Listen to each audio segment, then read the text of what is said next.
The Nigerian army accused Governor of Rivers State, Barrister Nyesom Nzewo-Wike, of trying to use them to rig election against Peter Obi and others.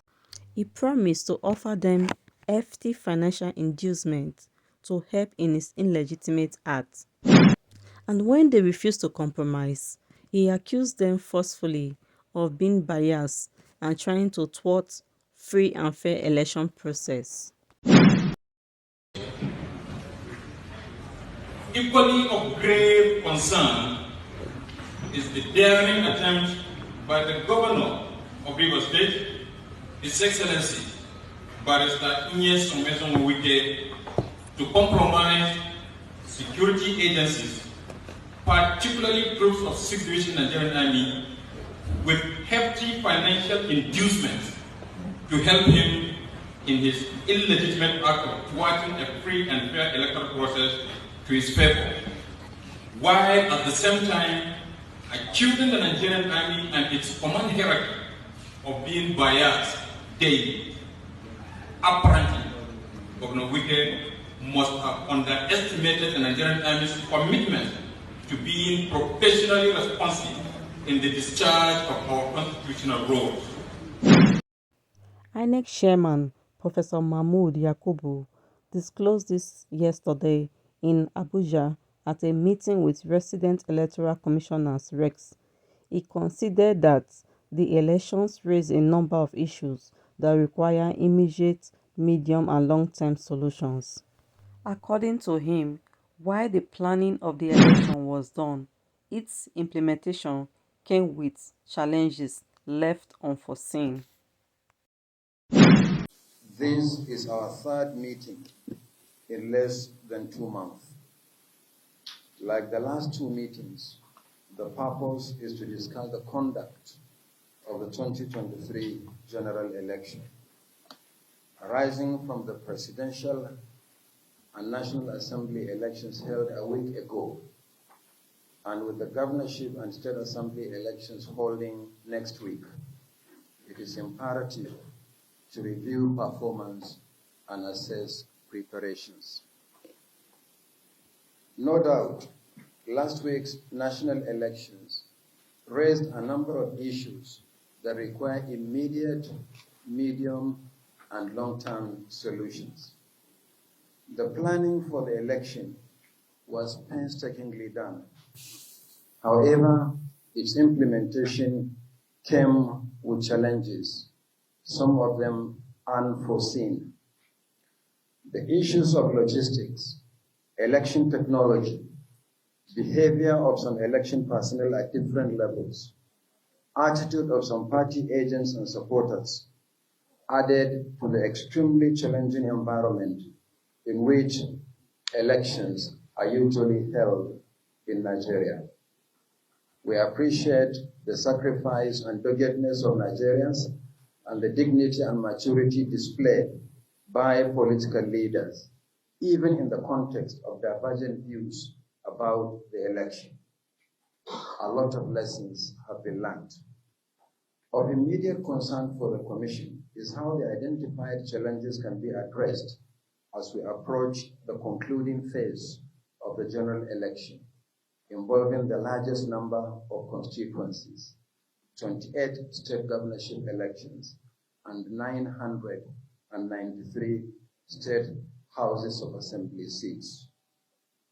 In last Saturday's election, winners have also been declared for 423 national legislative seats, while supplementary elections will be held in 46 constituencies.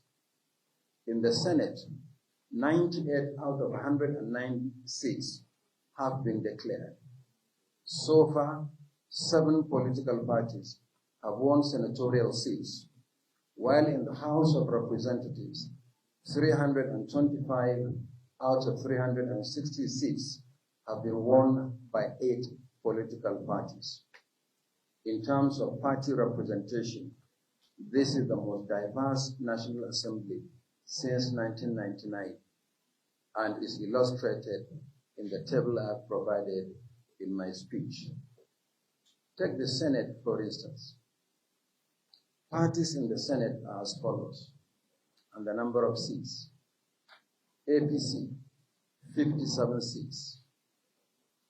APGA, 1 seat. The Labour Party, 6. New Nigeria People's Party, 2. People's Democratic Party, 29. Social Democratic Party, 2. And Young Progressive Party, 1. For the House of Representatives, parties are distributed and the seats as follows. ADC, 2. APC, 162. APGA, 4. Labour Party, 34. NNPP, 18. PDP, 102. SDP, 2. And the YPP, 1 seat. Certificates of return will be presented to senators-elect on Tuesday, 7th March 2023 at 11 a.m. at the National Collection Center, which is the International Conference Center here in Abuja, while members of the House of Representatives-elect will receive theirs the following day, Wednesday, 8th March 2023 at 11 a.m. at the same venue. However, for effective crowd management, each member or senator-elect should be accompanied by a maximum of 2 guests. The comprehensive list of all members-elect so far will be uploaded to the Commission's website shortly. As we approach the governorship and state assembly elections, we must work harder to overcome the challenges experienced in the last election. Nothing else will be acceptable to Nigerians. All staff found to be negligent, whether they are regular or ad hoc officials, including collation and returning officers, must not be involved in the forthcoming election. RECs must also immediately initiate disciplinary action where prima facie evidence of wrongdoing has been established against any staff involved in the election, whether regular or ad hoc. Election day logistics must be finalized before the election and handled by the electoral officers at local government level. This has been our standard practice. Centralizing the process, as was done in some states, resulted in delayed deployment of personnel and materials and late commencement of polls. Resident electoral commissioners will be held responsible for any tardy arrangement or the failure to deploy electric power generators to collation centers or polling units where such facilities are needed. The Commission has enough facilities in all the states of the Federation. Failure to deploy them is simply inexcusable. Refresher training must be conducted for ad hoc staff that participated in the last election. While they are replaced for good reason, they must be properly trained so that processes are not delayed or compromised at any stage. Arising from last week's election, the Commission has received reports from our state offices, as well as complaints and petitions from political parties and candidates. Where infractions of any kind are proven, there will be redress. I must add that any action taken by the Commission is without prejudice to the rights of parties and candidates to seek further remedy as provided by law. On election day technology, the bimodal voter accreditation system, the BVAS, will once again be deployed for voter accreditation and reserve management.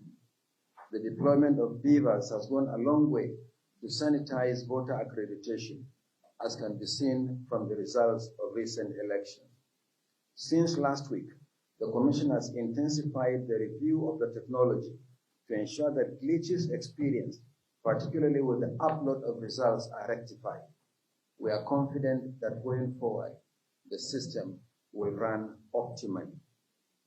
Once again, the Commission would like to appreciate the patience and understanding of Nigerians. We do not take this for granted. We equally appreciate the patriotism of political, traditional, religious, and community leaders that appealed for calm.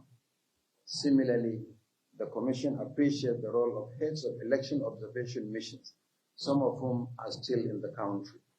We appeal to such missions to consider extending their observations to the governorship and state assembly elections, not only because they form part of the general election for which they are accredited, but also because they are important national elections.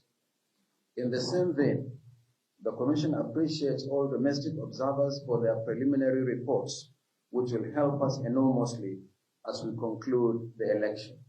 We also appreciate the reportage, the coverage, and the comments by media organizations on the elections. We look forward to the full reports of the election observers.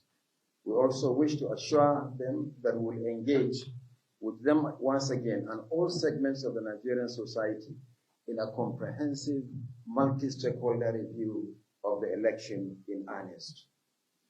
I welcome all our reps to this meeting as we go into the working session. I thank you and God bless.